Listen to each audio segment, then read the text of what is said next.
This is CNN.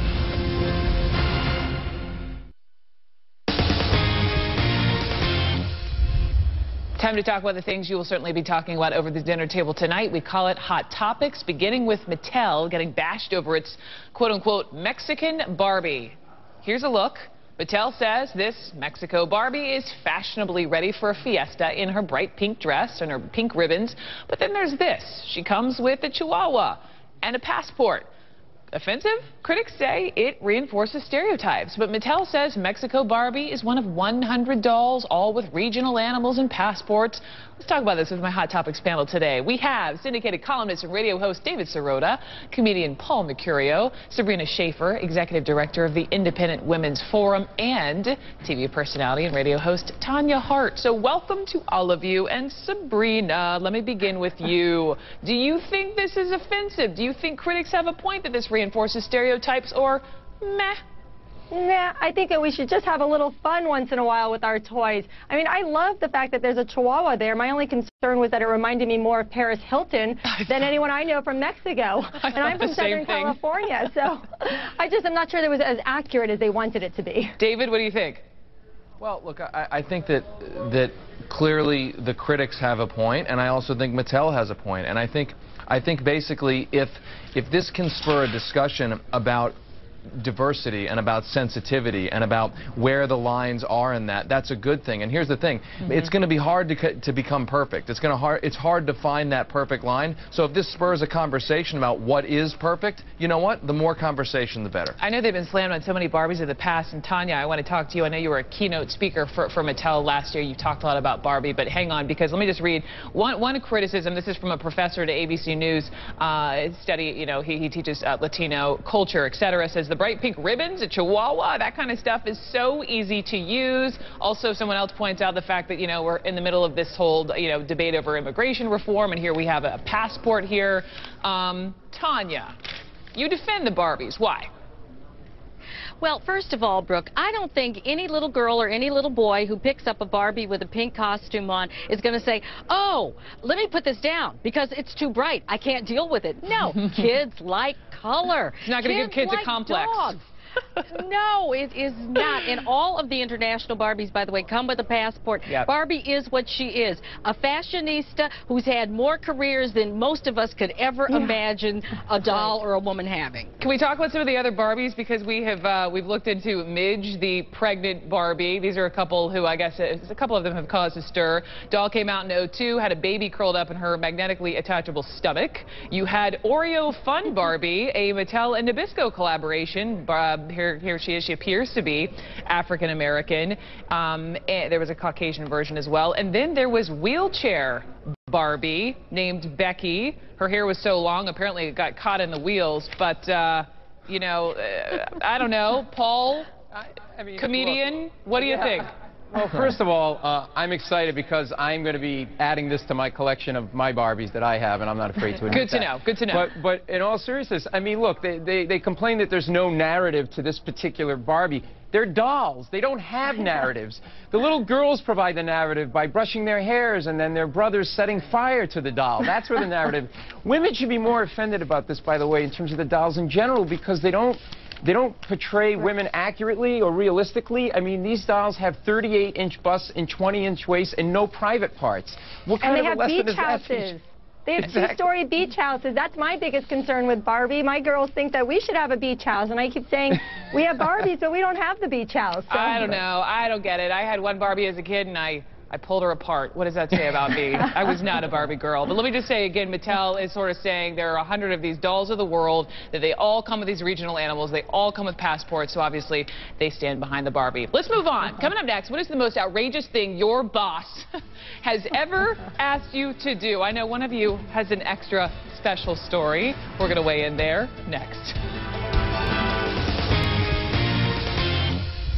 Back to the panel. Anti-social media. You ever noticed this? You talk to someone in person, all is good, but then you get an email, you get a Facebook post, a tweet.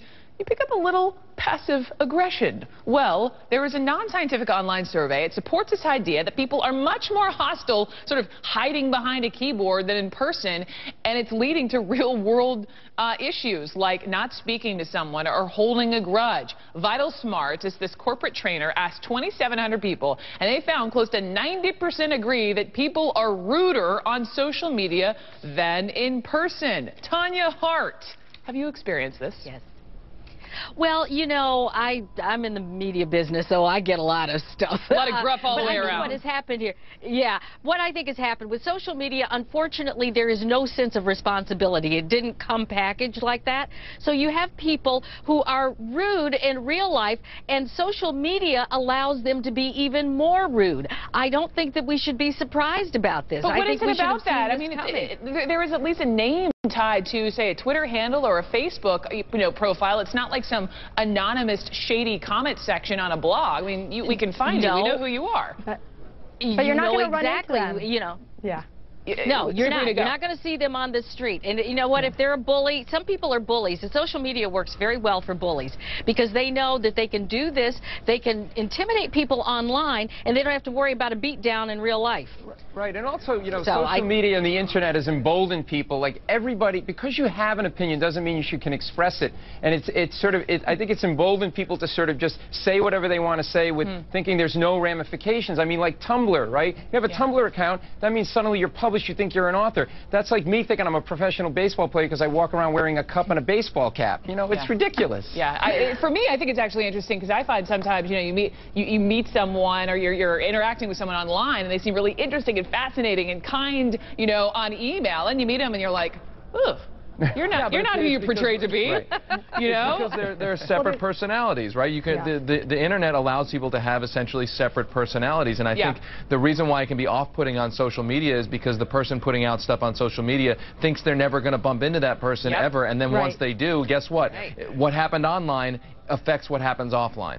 And I'm sure it's like a curve, if you actually think that you're going to run into someone, the politer you're going to be, and when you don't think you're going to see someone at the grocery store, then you can be, all the gloves come off. So. Oh, I'm that girl. I'll find you. I'll say, oh, that was you who sent me that. That was you. Okay, let me segue though from online arguments here to in-the-office requests. Career Builder, they funded this study that asked 3,600 full-time workers what their bosses have made them do. And so some of the oddball requests are as follows. Boss asked an employee to buy a rifle and he would pay the worker back.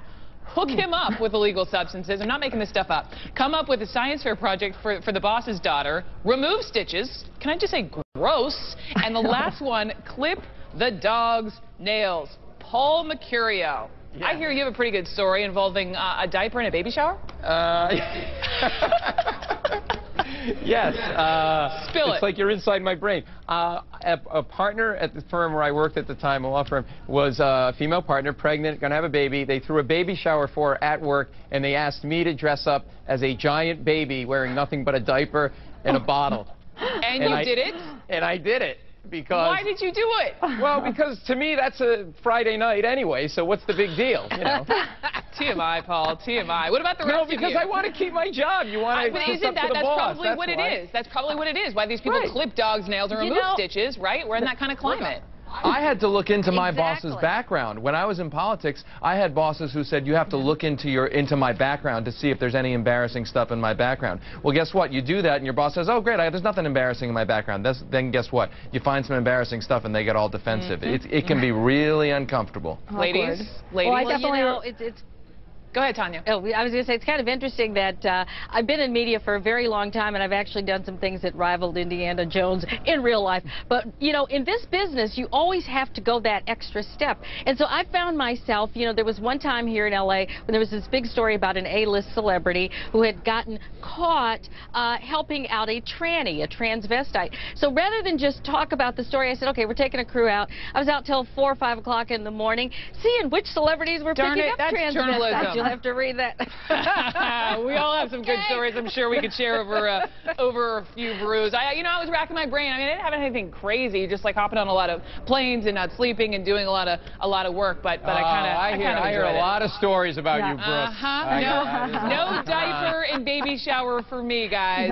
Remember that night in New Orleans? No. On that note, David Sirota, Paul Mercurio, Sabrina Schaeffer, and Tanya Hart. Thanks, guys, so much. Hot Topics panel. Thank you.